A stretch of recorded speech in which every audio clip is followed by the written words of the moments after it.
Well, hello world. Here we are live with Lou Martin today. And as usual, man plans and God laughs, but this is a Q&A. We ordinarily do this, Lou and I, every 2 weeks at 10 a.m. Pacific Standard Time on a Thursday on the other page using BeLive. Here we are today doing it this way for whatever reason. So what I'd love to do is welcome you guys on, and obviously welcome Lou on, and manage to share this on our other pages whilst it's all going on. So bear with me whilst I look away a little bit. Hooray, hooray! Bring Lou on camera. This will be a beautiful discussion, I'm sure, and as long as you can be with us and ask questions, share. Yay. Hello, hello. Hi, sweetheart. How are you? How is Ireland? Ireland is dark and gray and cool once again. The illusion of warmth and sunshine has passed by, and we're back to putting our jumpers on and making a cup of tea. How are you doing? Lordy, Lordy. Is that a sweater Yes. I see on you? Yes, it is. Oh, absolutely. Yeah, no, it's jacket weather. It's misty, and yeah, I mean, we're lucky because I know in the UK and Amsterdam it's been like 37 degrees for weeks. So, it's down to like 20, I'd say, or 17 today, something like that. And here we are doing our Here. thing. Yes, glad to be here with you. All is well. Thank you. How are you? I'm brilliant. Thank you, Lou. So Wonderful, talk us wonderful. through this one. What was your thinking with the title Sure, today? sure. Well, it's a great quote by the late great Wayne Dyer, who says, "When you believe in something, you'll see opportunities, and if you doubt something, you'll see obstacles." And was doing a Zoom chat with some of my students a few nights ago, and one of them who's been working with me for a little while now and is getting with how to open the heart and to quiet the mind and all these important things, is saying, well, I feel different, but nothing in my external reality looks different yet. And that's the key.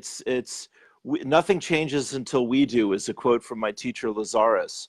So, if we're hopeful, if we're excited, if we're grateful, if we're joyous, if we're giving love, if we're open to love, we're going to be in a whole different experience than if we're angry, frustrated, fearful, stressed, all that. So we're really in this time, in this powerful lifetime, we're all really getting called by our lives and by spirit, by the universe, however you want to put it, to wake up to the realization that we are creating our reality, and we do it from the inside out. So it's about taking our power back and not just letting the outside dictate how we feel and how we respond.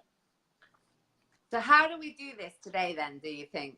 You old, wise, spiritual grandmaster, and me, Right. puppy, as a psychologist, how do we go in with this, do you think? And what's going to be most useful for you guys as well, question-wise, and how we position this for that we can have a dialogue and involve people? Because this is, Sure. Do we know this, I guess, is the first question. I guess we could put a 1 in the box if that's something theoretically that you're aware of, that you hold in your mind. Because some people were still about blame and, yeah, but this happens to me, etc. I'm just wondering Yeah. where we go, what's going to be most sort of welcoming for anybody, depending on where we are with this in our own mind. Sure. Well, my simple answer to that very wonderful question is, the other quote is to get what you've never gotten, you're going to have to do something you've never done. And that is really helpful for me. So it's like, if I want to change, I need to change really sincerely, honestly, not just go through the motions, but deeply, truly, truly, madly, deeply, as we say, let go of my attachments to being the victim, to blaming others, to feeling powerless, to feeling self-righteous, to feeling cynical. I mean, these are the ego traps that try to woo all of us to continue to live in our drama and live in our heads. Whereas, for me and for you and for people on this journey here, we want to be open to wonderful surprises. We want to be open to new opportunities, better relationships, new resources, all of that. Yes, right? Do we? Do we want change? Well, I hope so, because it's not going to tackle us. You know, we are going to have to cooperate. It's not going to force its way into our experience. We need to open up to it, and then it comes to us by coming through us. So what we're giving, what we're accepting, what we're intending, what we're blessing, what we're praying for, what we're meditating on, what we're affirming, that's what we're directed towards. And then the dance is not to get sucked into the drama of conflict, but understand it's just the passing moment. It's not the beginning or end of anything, unless we decide to make it the beginning or end of something. Yes. And I'm curious, I don't know why. What? Go for it. I'm curious as to what's going on with you, that of all things, this was on your mind right now. What's happening? Well, yeah, no, I mean, I see this really happening more and more, you know, in terms of my own journey and my own work with myself. And, you know, I mean, I'm very blessed in that I have a lot of time and space, and I have the opportunity to really work very deeply with spirit every day, and then to work with people with their connections to spirit. And, you know, spirit is very simple. It's not terribly complicated. You know, spirit is unconditional love and perfect peace. And in order for me to be willing to be inspired, or to be of service, or to write something that's inspiring and that serves the awakening, I just need to keep getting out of the way of that, you know. So it's a constant process of surrendering and trusting, and again, being very honest and responsible with my part of it.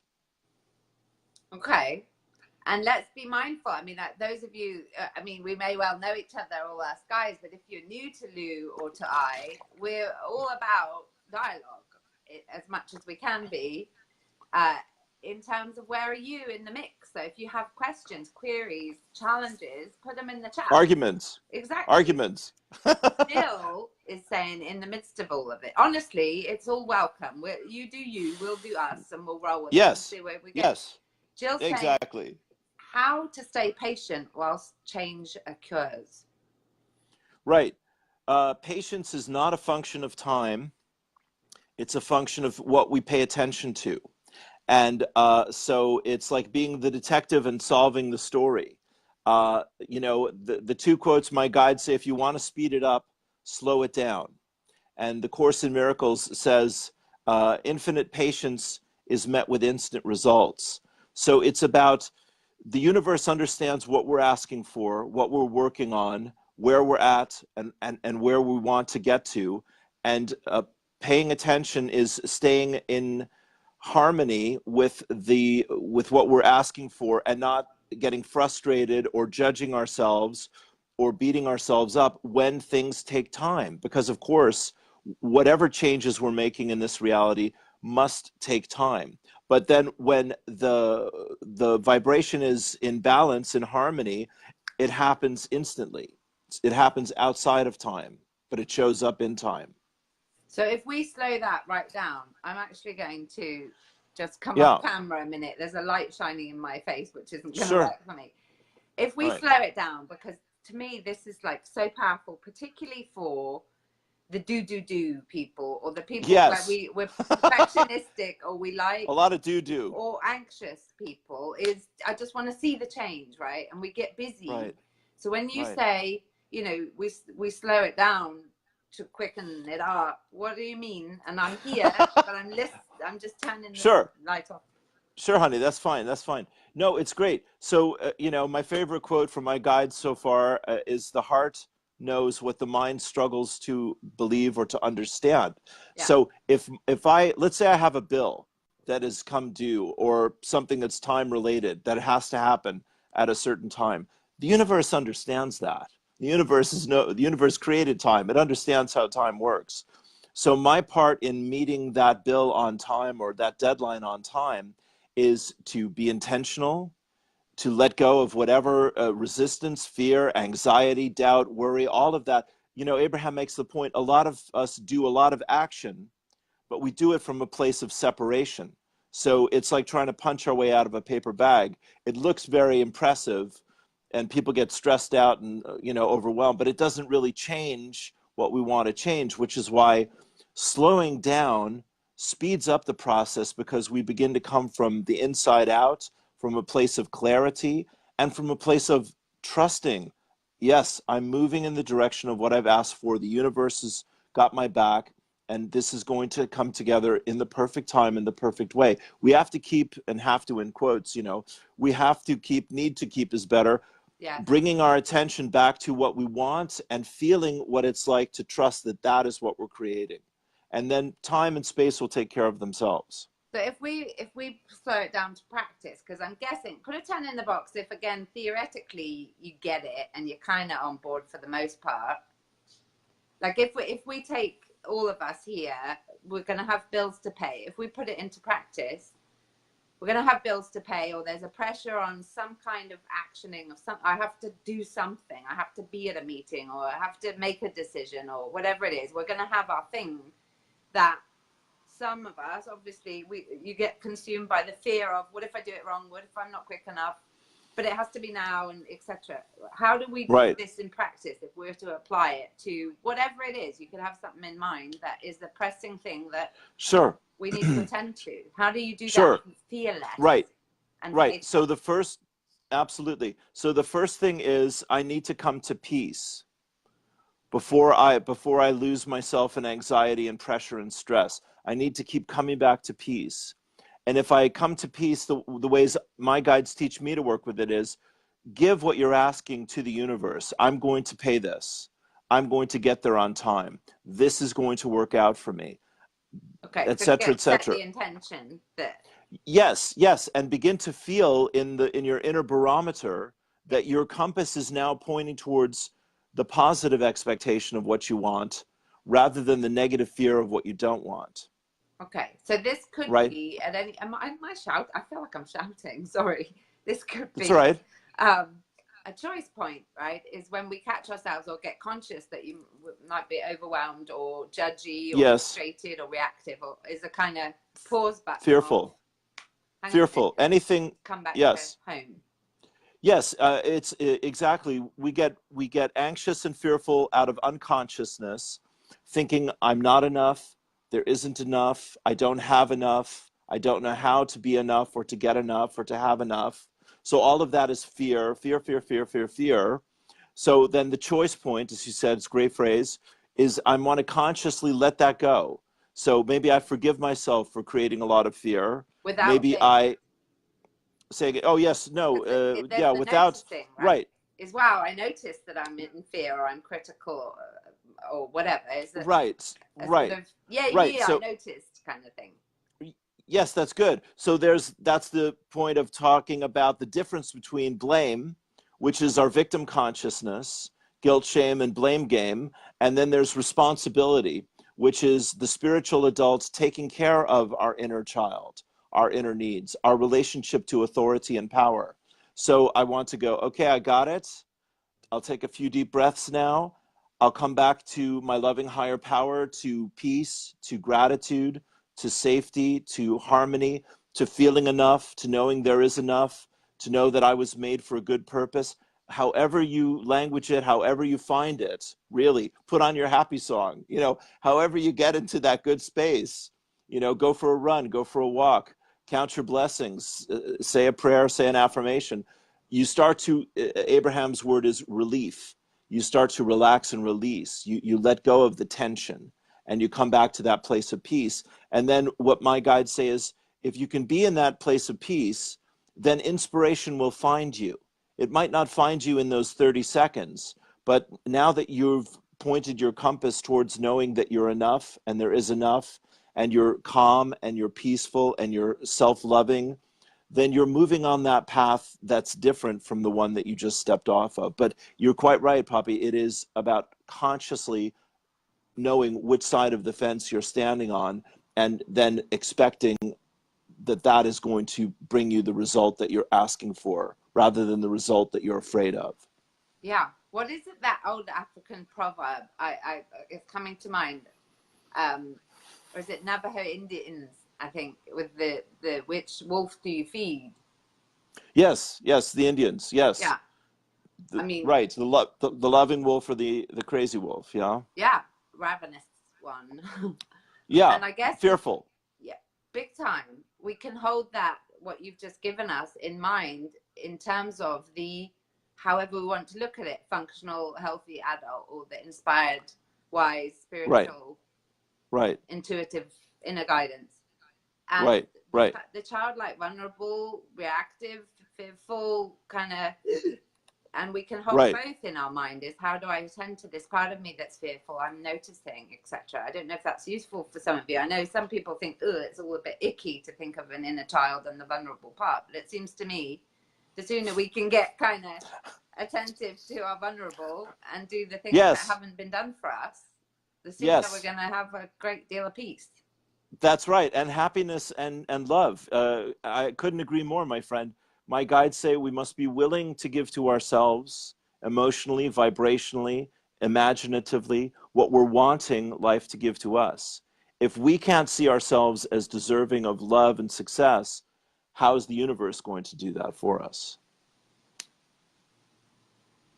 And then again, patience is, well, I can believe a little bit, but hurry up, and then I can let go of my anxiety and doubt.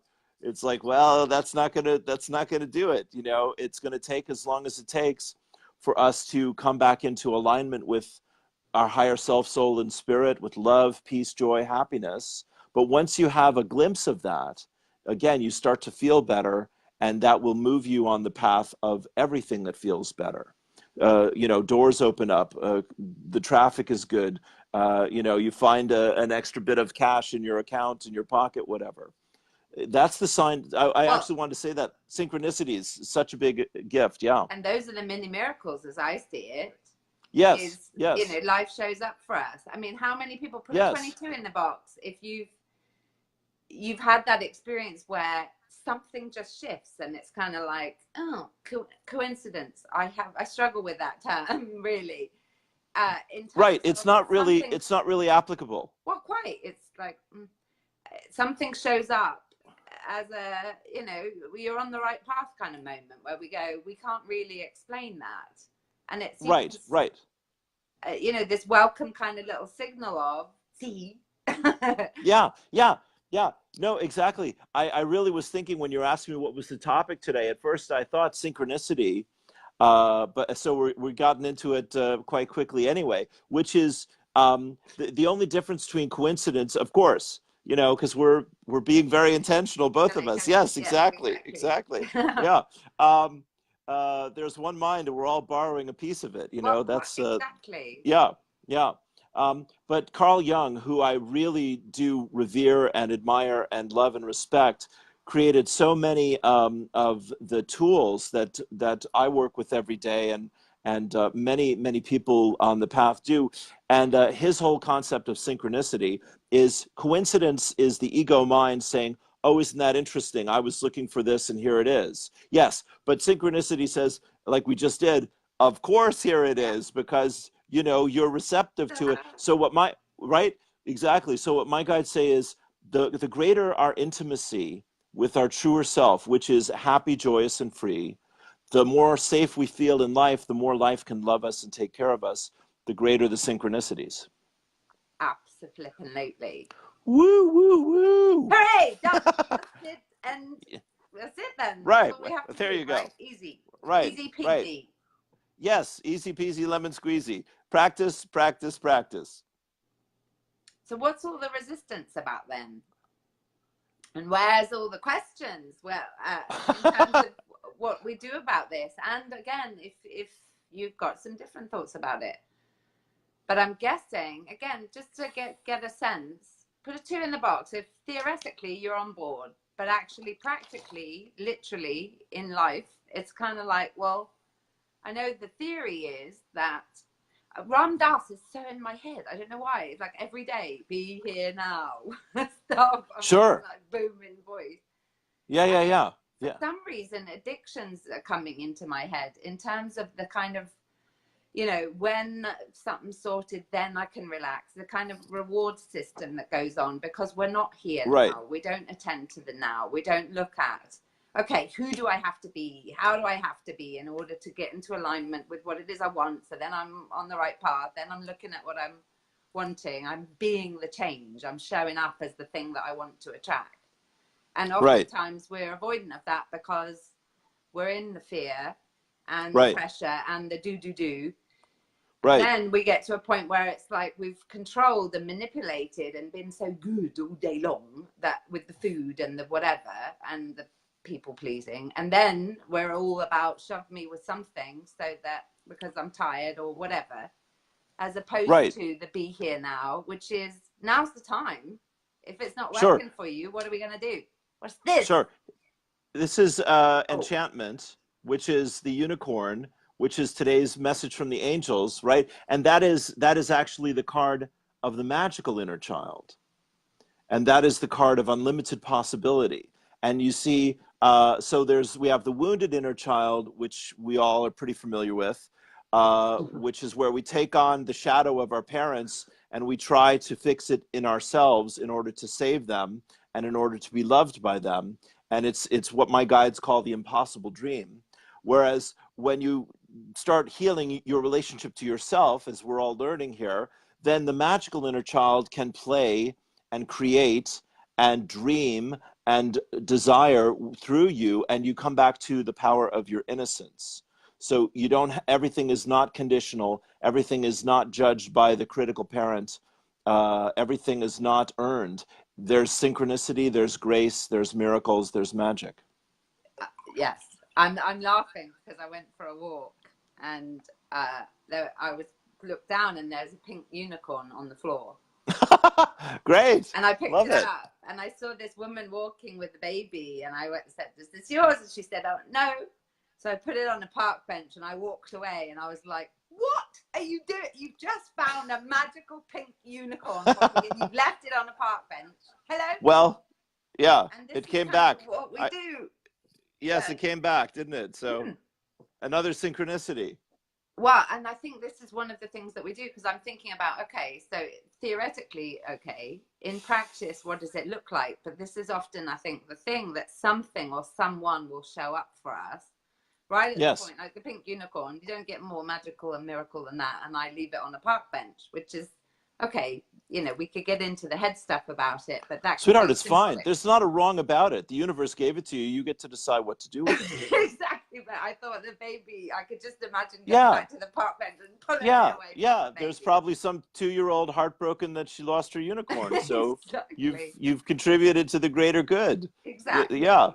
Right. There's no right or wrong about it. You know, yes. Whatever you decide is fine.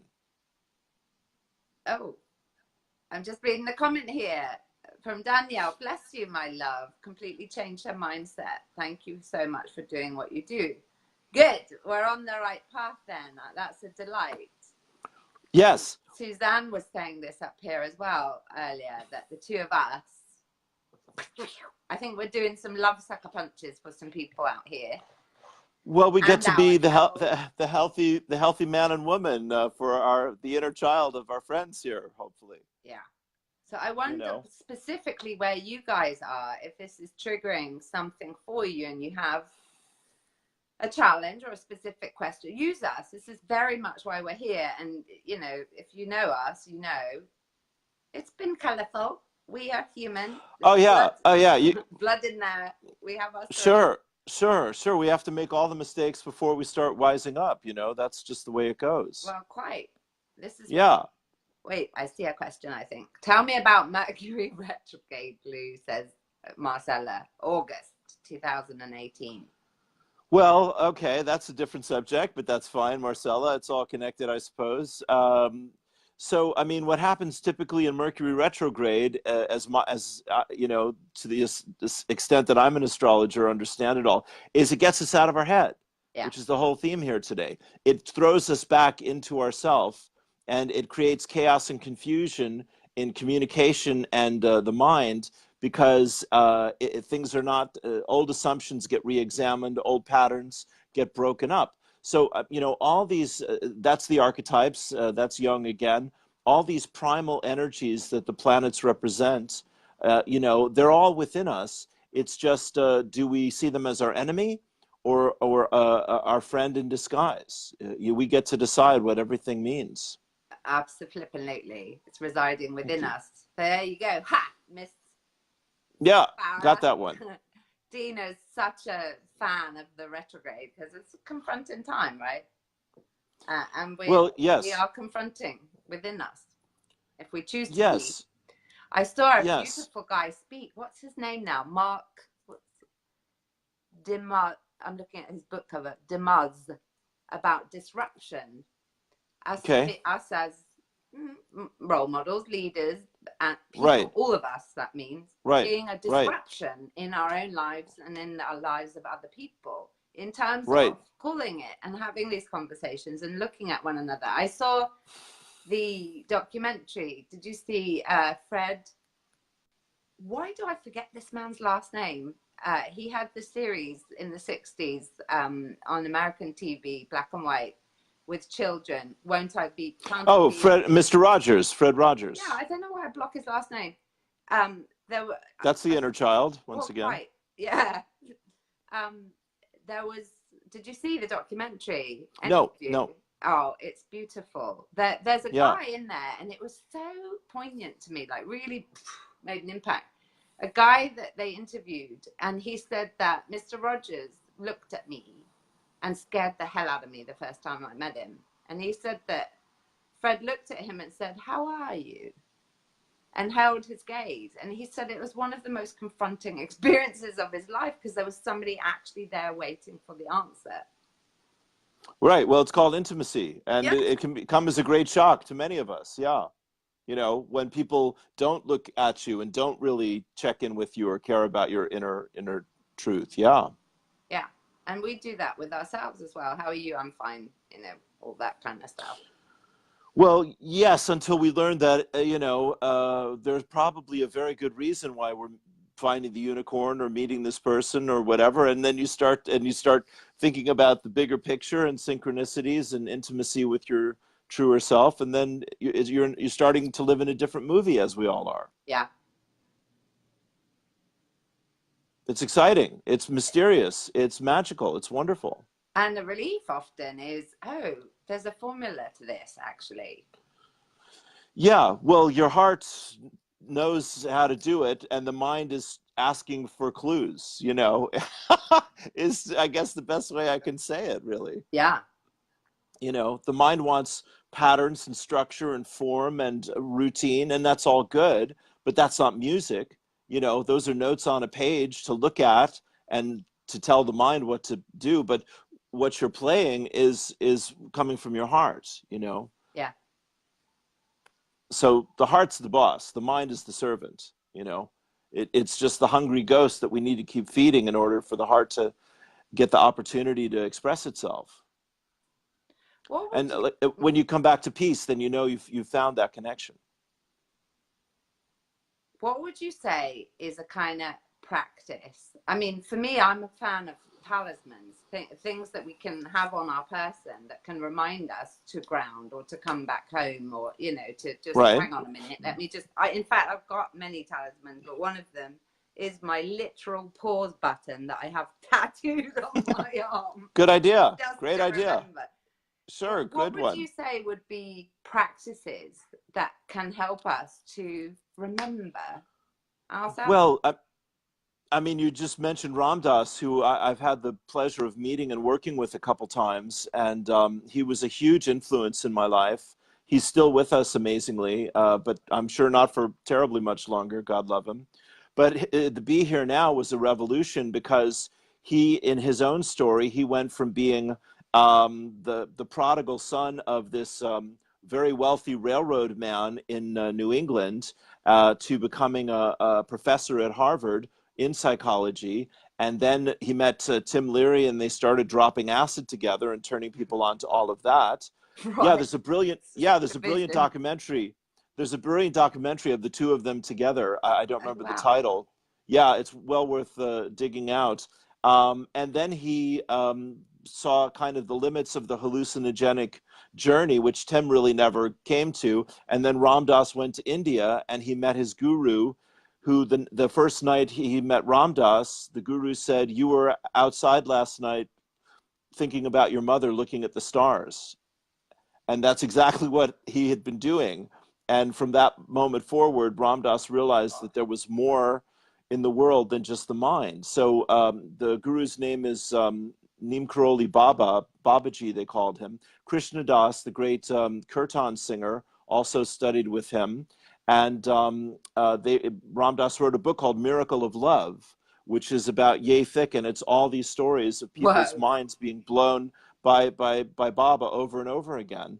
So, you know, when you can let go of the earth, the body, and the mind a little bit, and still know that you're here and you're present, you're a spirit, then you start to have access to these higher beings and these higher realms and this higher wisdom.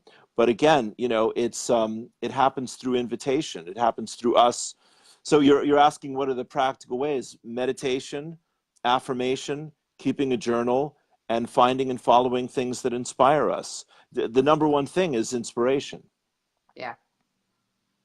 Yeah. Which is when we take the information, I could do this or I could create this, and our spirit says, yes, I'm with you for that. So the inspiration lifts us up. It always pulls us into a higher state. Yeah.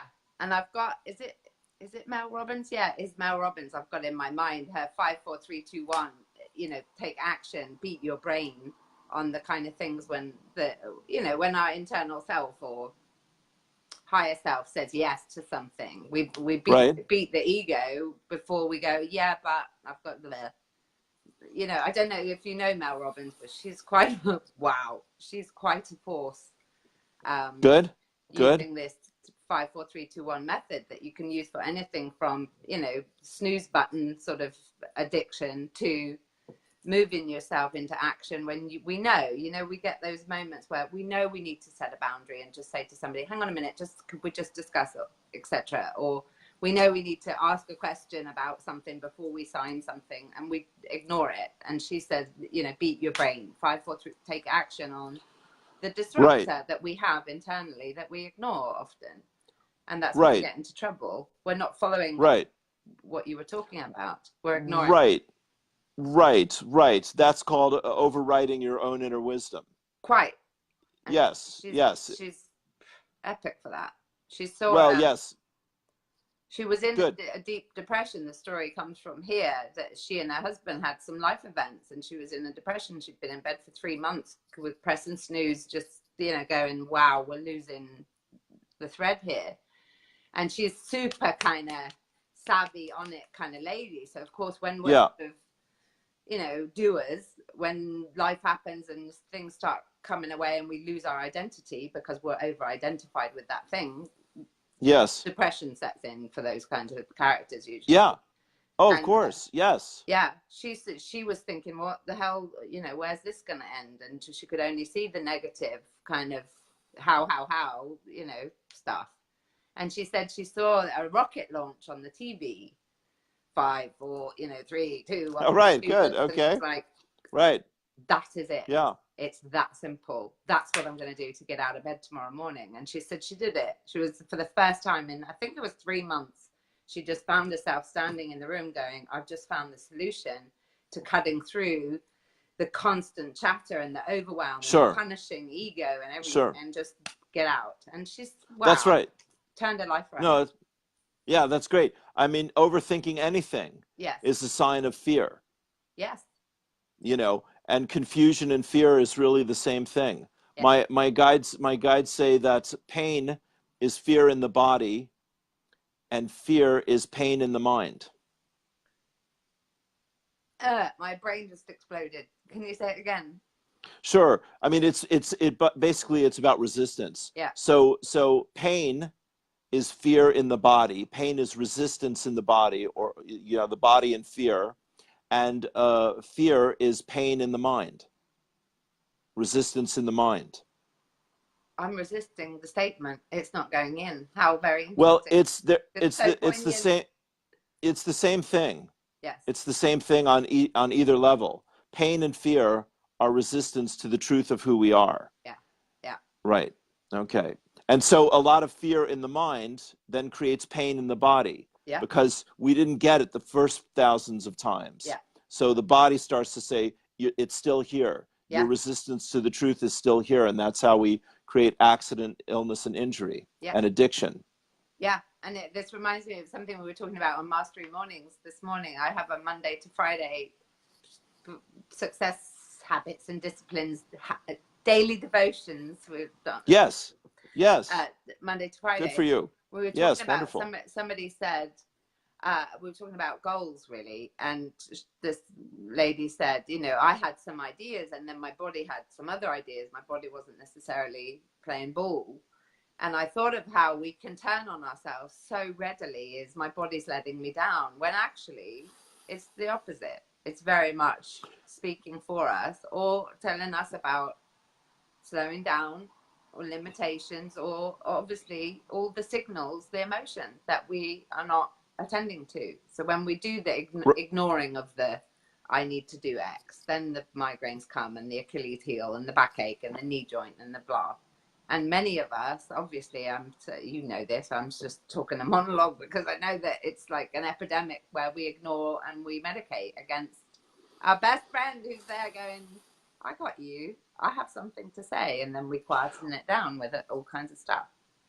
Right. It's exactly right. It's a paradox, because the spirit within us never intrudes on our free will. We must go within and listen to it. We must tune into that. And then we get the wisdom, the peace, the inspiration, the answers. But we can ignore that for lifetimes. And how I see it sometimes is it's like I don't know why I see a cave. I don't know why this happens. Well, I see like a wise man. It's not really a sexual orientation, but a wise person near a cave, just sitting there patiently, seeing exactly. us all running around. Right. That's about it. Ready. Right. Yeah. But it's not going to interrupt the Nope. ego stuff. But it's there Right. if we say, hang on a minute, hey, hey, spiritual self, grandmaster, oh, oracle that is us. Yes. If we listen and speak, the unconscious or subconscious, whatever, however you want to, you know, even Freud used those two words interchangeably. When we talk to ourselves, we've got the goods. Do we not? Would you agree? Put a 21 in the box if you would agree that actually when we take the time to have the respect to ask ourselves, what's right for me here, hand on heart? What is the right thing for me?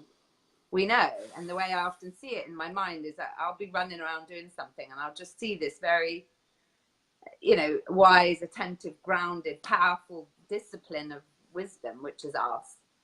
Just there going, I ain't interrupting the madness, but if you want to, I'll respond. Right. That's well said. That's beautifully said. I like your whole story about that. Yeah, it's and you know, we go back to it when we sleep. We go back to it when we rest. We're really in peace and quiet most of our lives. You know, there are those, you know, thoughts and anxieties and responsibilities and all of that. But the center point of our experience is really peace and quiet.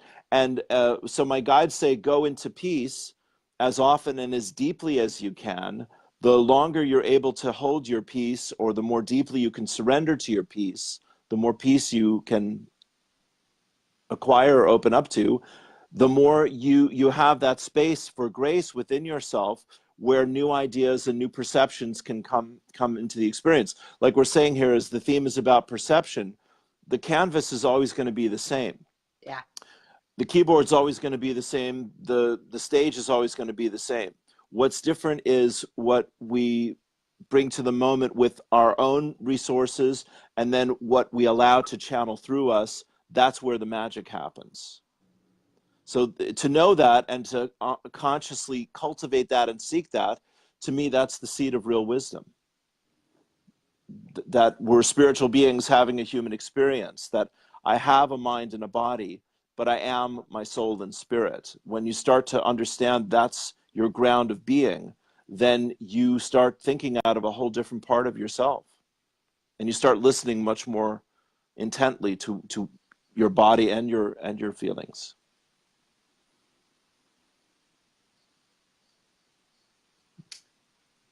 I have a question. All right. If you, but I already am projecting all kinds of stuff on you. I'm thinking, oh, look, that's a hard question to put on him, but I'm going to do it in the spirit of being disruptor. If Yes. you were God for the day, Right. what would you have us all do? If we're all Well, again, like yeah, again, sweetheart, it's really, see, it's a great question, Poppy, but this is the thing. God has already given us everything we're asking for: love, health, wisdom, success, healing. But in order for that to be our experience, I have to believe that. I have to be willing to perceive things differently. I have to be willing to change my mind. And I have to be willing to love myself more than I loved myself or didn't love myself before, when I experienced the lack, the struggle, the judgment, the pain, the fear. So pain and fear, to come back to that, breaks our will. It says, you're wrong. Yeah. You're not correct about this. This is not your truth. It feels bad to think of judgment and struggle and addiction, because that's not who you really are. That's why it feels bad every time we think of it. So the moment we surrender, that's when God starts to be more real. Whatever word we like to use, doesn't matter what word we use. It really is about peace and love. And the more we surrender, like as you say, the man standing, or the wise woman, sitting by the front of the cave saying, come in, my child, I've been waiting for you. The table's all set and dinner's ready. That happens through our innocence. Yeah. The magical inner child is the part of us that wants to be vulnerable, that wants to give ourselves to our passions, that wants to find a unicorn on the sidewalk and give it back to whoever lost it, etc., whatever. We want to be living in this world of love. And the God, source, universe is brilliant at helping us learn how to do that, but it's never going to step in and interfere with what we think. Yeah. I think, honestly, if I think of me, I don't know about others, I think that, you remember, I'm sure you do, where we had a session a few, when was that, 3 months ago, and I was really pissed about this bit, it's not, Yeah. Life isn't interrupting me enough with the how-to, and I really feel for that element of, the wise presence that is there, that when and if we stop and reflect and we're present and we be here now, and we kind of go, hang on a minute, without a self-attack, where am I, what's going on, what's going to serve me, etc. Where Right. I was really, really hurt and actually devastated and enraged is, yes, wise sweetheart. man, Yeah. get the hell up, stop me, hold me down, take the food out of my mouth and the drink, and get all the abusive people away, and stop the music and stop the everything else, and tell me straight. And it's like, well, life isn't going to give any of us that stuff. Right. That's right. And you learned that lesson, my friend, which all of us must learn, which is, I have to be willing to give to myself kindness, compassion, mercy, forgiveness, acceptance, generosity, that which I'm wanting life to show me. Yeah. So life can't show me, life can't prove to me, life can't rush into my experience what I am withholding from myself. Yes. And feeling like hard done by, as they say here. Yeah. Hard, that somehow I've been mistreated, disrespected, misused. All of us go through this. This is the dark night of the soul. Yeah. All of us go through this. But as you said, as you experienced, more to the point, and me too, the moment I'm willing to give all of that back to the universe and say, I don't understand, please show me. Yeah. Help me to understand this. Thank you for helping me. Now we begin again. And would you say, because I guess this is where I am, is that in order for us to foster, or what's the word, cultivate that kind of peace, it often is just crisis, that we are so exhausted through struggling that we're sick in a hospital bed, or we're having a depression, or would you say that's kind of, well, we go quiet? Yes, yes. Well, yes. I mean, my joke is about my own personal experience of wisdom is I've tried everything else. Yeah. So yeah, Amen. yeah, that's right. That's right. But see and make many mistakes and make them every day and enjoy your mistakes, because Yeah. there really aren't any. We learn through all these choices. But yes, this tends to be the way it works for most people. Now, at the same time, there are younger people and a lot of children on the planet, I truly believe, who have incredible spiritual wisdom. Me too. Yeah. Right? So we're all in this, time of powerful awakening, healing, and growth, as my guides say. But again, it only comes from within. God has given us free will. What we do with it, that's our gift to ourselves and back to life and to God.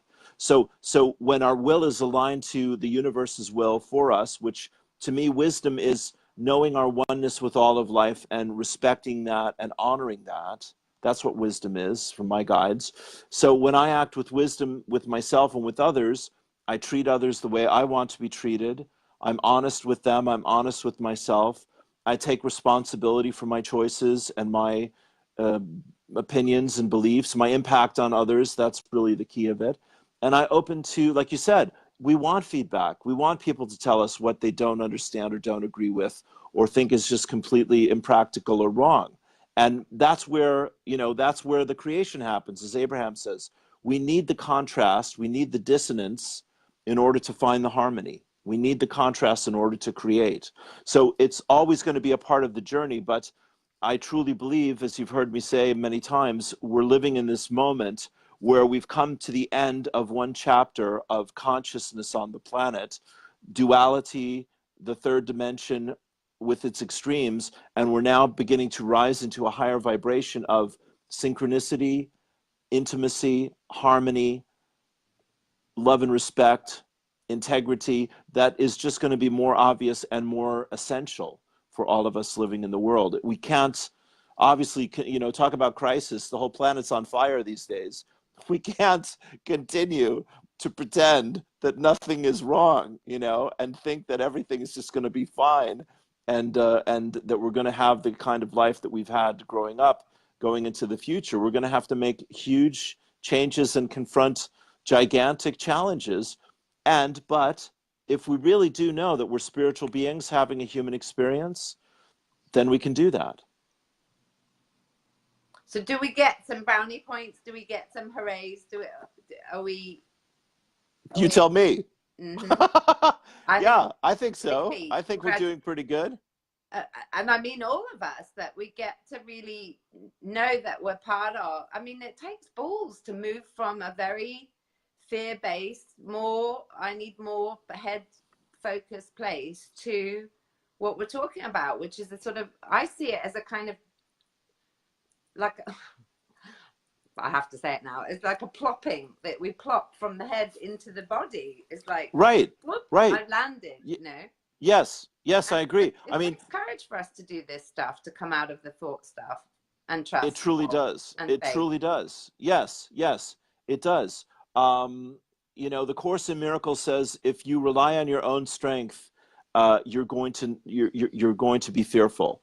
But if you know that you're not alone and that your truth is the truth that needs to be spoken, you'll find that courage. Build a bridge and get over yourself is the joke from my guides. We'll find that courage, and we'll just the ego won't be our prison any longer. It is more of this lens of the magical inner child, the spiritual adult. Yeah. That we're learning, passionately and courageously and joyously, the freedom of that. Yeah. The freedom to express our true selves. Yes. We often go for an hour. Are you up for that? We've got a few minutes left. Yeah. Does that? Yeah. I'm wondering, sure. because it's so, I think, important what we're saying, but I'm equally mindful Suzanne's offered a question in here, and that my sense is it brings it to a specific, so we may all identify in our different ways. This is sort of an example of it in action, maybe. Great. So okay, I just read it for you, Suzanne. She's saying, sorry, it's a bit long, but it's okay, my love. I'll just read it. So this is giving context to this, I would say. Yeah, make it real. Yeah. My eldest son is getting married next year. He and his fiance decided to cancel their all paid for wedding last year. I got a lot of the blame for it being cancelled. I don't feel like it was my fault at all. His fiance and her family have not spoken to me since last June. His dad and I divorced many years ago. My son's stepmom is so jealous, she doesn't speak to me either. I realize all these people not speaking to me makes me the common denominator. I do believe we are all to blame for bad feelings, too many egos. My first feeling when my son told me that they'd booked their wedding for it next year was ... fear of being ostracized by everyone all at the same time. How do I deal with this situation, please? Well, yeah, well, that's a good one. Yeah. you got the whole the whole meal on the table there, Suzanne. Yeah, misunderstood, unappreciated, disrespected, taken advantage of, blamed for something that you had no control over. I mean, this is a party for the wounded inner child in you, my friend. Yeah. You know. Again, the Course in Miracles, my teachers, my guides, blame is meaningless. Blame is other people refusing to take responsibility. That's their choice, but there's no peace without taking responsibility. So we want to take responsibility for our part in inviting and allowing this quite creative disaster that you've managed to bring into your life, God bless you, and forgive yourself for that. Yeah, you don't control your son and your the daughter-in-law and the family and all of that. That's step one. Forgive, forgive, forgive.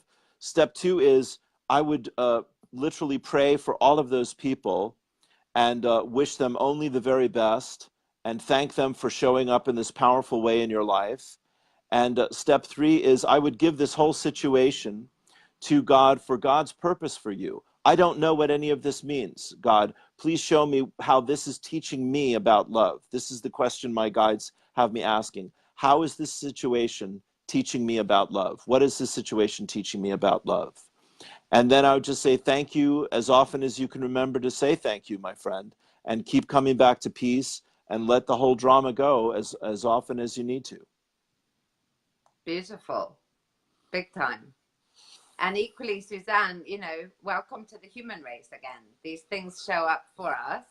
And I love that what you've done in the midst of all of that is kind of hold on to your balloon, as my client used to say when she would sort of get a bit flighty and she'd come to ground herself is, okay, so what is all this saying that I can take a message from? When she said, I'm the common denominator.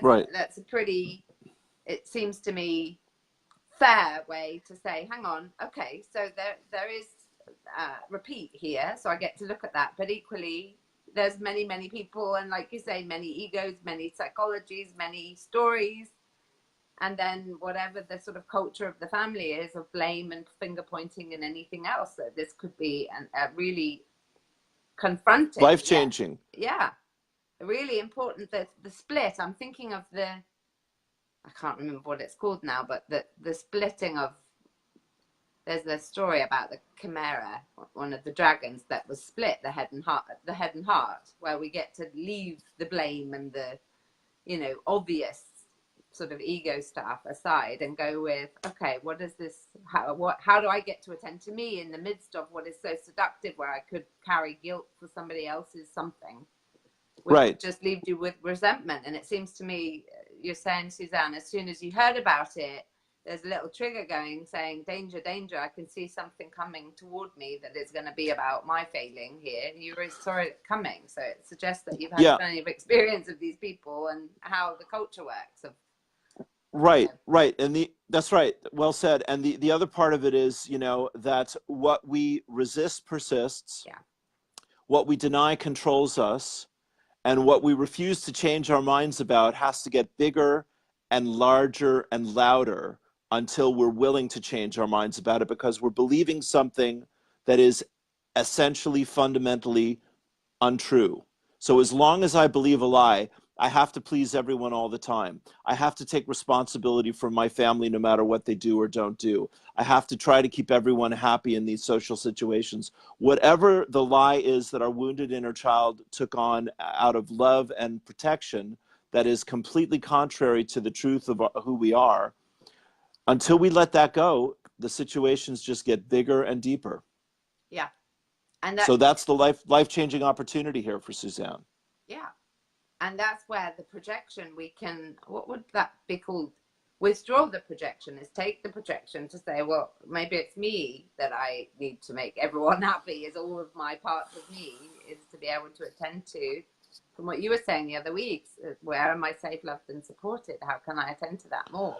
So that right, the projection of I have to make everybody happy is, okay, good, perfect. But that comes about us, between us and us, where we get to attend to what makes us happy, what's going on. Right, exactly. Powerful. Exactly. And powerful. Right. Exactly, Poppy, when we deny our own emotional needs, I agree with you, then we start looking for everyone else to validate our emotional needs. And when they absolutely do the opposite of that, you can be sure that you are not being good to yourself at the center of this crisis. Yeah. The best way to heal any crisis is through greater self-love. Period. Yeah. Everything else is extra. This is you crying for love, Suzanne. Yeah. She's saying, you're spot on, Lou. Thank you. I was trying to please everyone. It made me ill.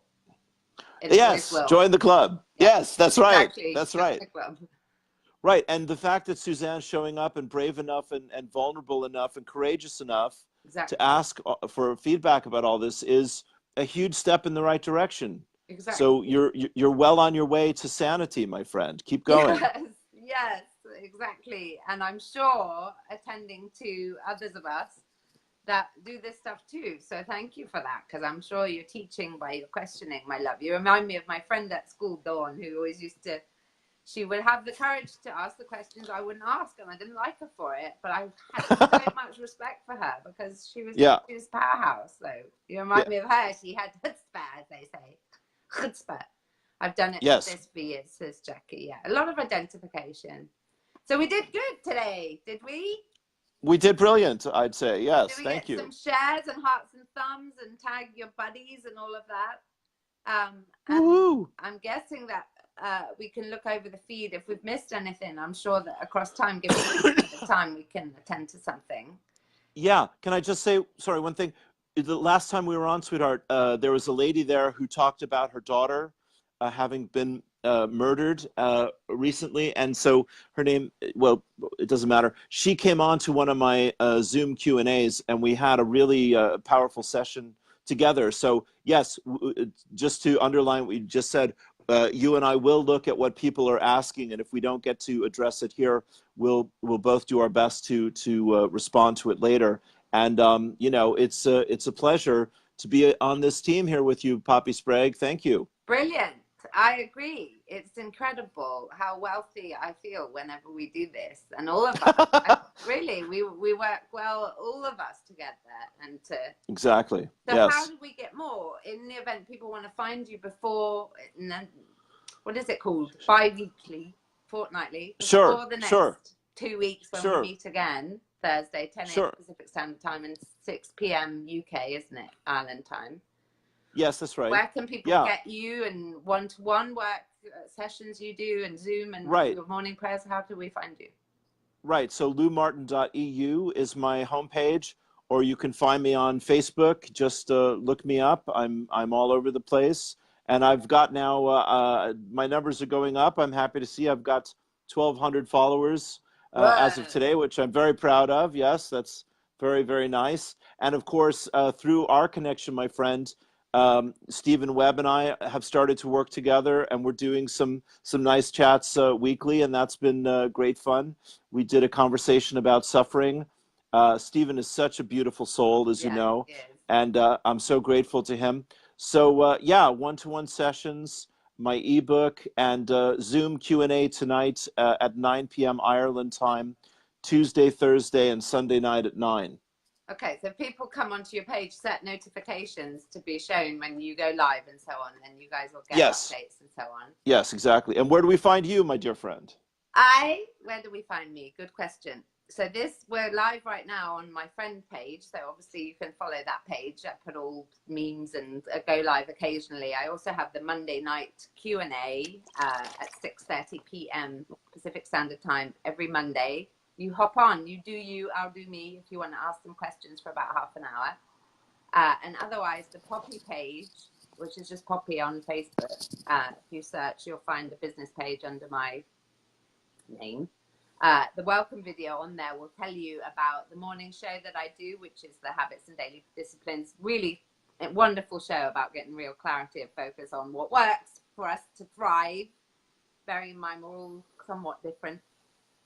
Self-mastery as well, which we've just started yesterday. You're still very welcome if you get in quick in the next sort of 24 hours. You could join us for self-mastery this month if you'd like to. And we have Thrive, obviously, which is my program for assertion, boundaries, super style masterclass 14 video series if you'd like to join us for that. And you can get me on info@poppysprague.com. Tomorrow we're doing a beautiful live at 2 p.m. myself and Jonathan Gravener. Lou, I think you'll like him very much if you don't know of him already. Really. I saw his TED Talk. Yeah, it looks great. Him? Yes, very good. I really like him a lot. So yeah. That's what we're doing in the short term. Great. I have a thing tomorrow also, 4 p.m. Ireland time, 10 a.m. Pacific. Is that right? No, that would be 8 9 a.m. 8 a.m. All right. So anyway, tomorrow, and Rita Melchizedek, who's a wonderful channel, who I've been listening to her guided meditations for years.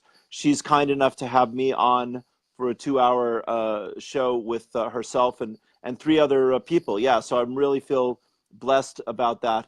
And I think she just dropped the link while we were on here tonight, so I'll have that on my page and share that with everyone. Okay. Thanks, Lou. Yeah. You're on fire. Thank you. Big time. It's lovely. Thank you. Loving you. Yeah, likewise. You're doing great. See you all my again. love. Thanks so much.